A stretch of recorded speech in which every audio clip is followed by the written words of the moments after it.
అందరికీ నమస్కారం అండి. నేను డాక్టర్ ఎస్ ఉషాగ్రన్ ఈడియు యూట్యూబ్ ఛానల్ నుంచి మరొక అంశంతో మీ ముందుకి వచ్చాను.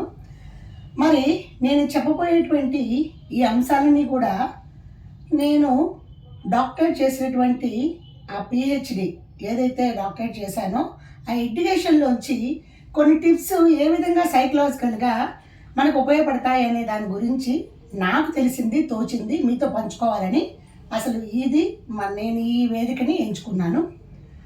అయితే ఒక సినిమా తీయాలంటే హీరో, హీరోయిన్స్, ప్రొడ్యూసరు, డైరెక్టరు, అలాగే సాంకేతిక నిపుణులు ఇట్లా అన్నీ కలగలిపి అందరూ ఐకమత్యంతో చేసి ఒక ప్లానింగ్తో చేస్తేనే ఆ మూవీ ఎలా అయితే సక్సెస్ అవుతుందో, మరి ఎడ్యుకేషన్లో ఒక విద్యార్థి పాత్రే, ఉపాధ్యాయుని పాత్రే, పేరెంట్స్ పాత్రే, అలాగే డిపార్ట్మెంట్ పాత్రే అని కాకుండా అన్ని చోట్ల నుంచి గ్యాదరింగ్గా ఉంటూ మన ప్లానింగ్ మనం చేసుకుంటూ ఎవరో వచ్చి మన సక్సెస్కి పాత్ వేయరు కాబట్టి మన సక్సెస్ని మనమే మార్గం వేసుకోవాలి. కాబట్టి స్టూడెంట్స్ అయితే రాబోయేవి 10th క్లాస్ పబ్లిక్ ఎగ్జామ్స్, దానికి పిల్లలు ఎంత చక్కగా ప్లానింగ్ వేసుకుని ఎక్కడెక్కడ ఏరియాస్లో వీక్గా ఉన్నాం, ఏ సబ్జెక్ట్లో వీక్గా ఉన్నాం, వాటిని తరువుగా ఆ అవగాహన చేసుకుంటూ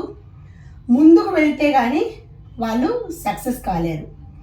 దానికి పేరెంట్స్గా మన పిల్లలు ఎలా మంచి మార్క్స్తో చక్కగా, ఎందుకంటే ఎంతో కష్టపడి రూపాయి ఏ రోజుకి ఆ రోజు తెచ్చుకునేటువంటి పేరెంట్స్ కూడా తమ పిల్లలు తమలాగా కాకుండా మంచి ఫలితాలని సాధిస్తూ ముందుకు వెళ్ళాలని ఆశిస్తారు. తప్పులేదు, ఆశించడంలో తప్పులేదు, మనందరికీ ఆశ కోరికలు ఉండటంలో తప్పులేదు.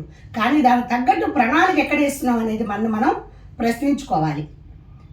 మరి ఆ విధంగా స్టూడెంట్స్ ఇప్పుడు కూడా అంటే గడిచిపోయింది ఎలాగో తిరిగి తీసుకురాలేము, వృధా అయిపోయిన సమయాన్ని మనం ఎలాగో తేలేము. కనీసం ఇప్పటి నుంచైనా ఒక ప్లాన్ చేసుకుంటూ, ఎందుకంటే రేపనే ఆశే మనని బ్రతికిస్తుంది. మనం పెట్టుకున్న ఆ చిన్న లక్ష్యాలైనా సరే సాధించాలంటే దాని మీద మనము చాలా కోరికని, ప్రేమని, మనం అనుకున్న గోల్ని ప్రేమించాలి ఫస్ట్. అప్పుడు కానీ దాన్ని సాధించలేము.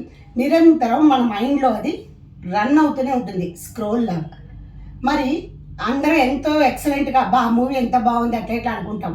మరి మన మూవీ ఎప్పుడు సక్సెస్ అవుతుంది? మన మంచి ప్లానింగ్తో మనకి ఎవరెవరైతే సహకరిస్తున్నారో వాళ్ళ యొక్క మాటలు విని చక్కగా అన్ని ఆస్పెక్ట్స్లో, అంటే తిండి, మంచి నిద్ర, చక్కటి మంచి అలవాట్లు, అలాగే ఒక ప్లానింగ్ టైం టేబుల్ బట్టి వేసుకుని మనం కనుక చదివితేనే మంచి ఫలితాలతో మనము ముందుకి సాగలం. ఎందుకంటే ఇన్బోర్న్ లక్షణాలు, ఇన్బోర్న్ క్రియేటివ్ స్కిల్స్ ప్రతి మనిషిలోనూ ఉంటాయి.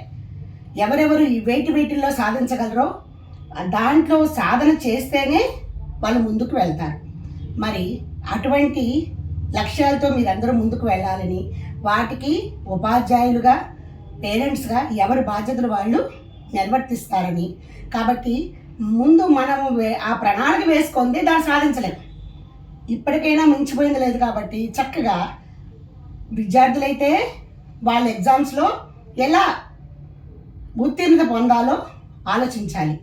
మనమైతే మన పిల్లలు ఏ విధంగా ముందుకు వెళ్తారు అనేది ఇప్పటి నుంచైనా ప్లాన్ ఆఫ్ యాక్షన్ లేనిదే ఏది కూడా సక్సెస్ కాదు.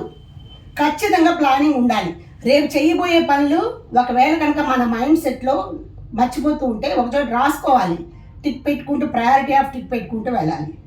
అప్పుడే మనం దాన్ని ప్రతి పని చేయగలం. ఎవరు ఎక్కువ కాదు, ఎవరు తక్కువ కాదు, అందరిలోనూ చక్కటి ప్రణాళికాబద్ధమైనటువంటి ఆలోచనలు వస్తాయి. వాటిని ఆచరణలో పెట్టడమే మన యొక్క ఉద్దేశ్యం. సో మై డియర్ ఫ్రెండ్స్, మరి చెప్పాను కదా, నాకు తెలిసినంత వరకు మీతో పంచుకోవాలని ఎప్పుడు అనుకుంటూ ఉంటా. నా ఛానల్ని చివరి వరకు స్కిప్ చేయకుండా చూడండి. ఏదో కొంత ఉపయోగపడినా నాకు తృప్తి ఈ మాటలు చెప్పినందుకు. Thank you. మరొక అంశంలో మళ్ళీ కలుద్దాం. అంతవరకు థ్యాంక్ యూ వెరీ మచ్.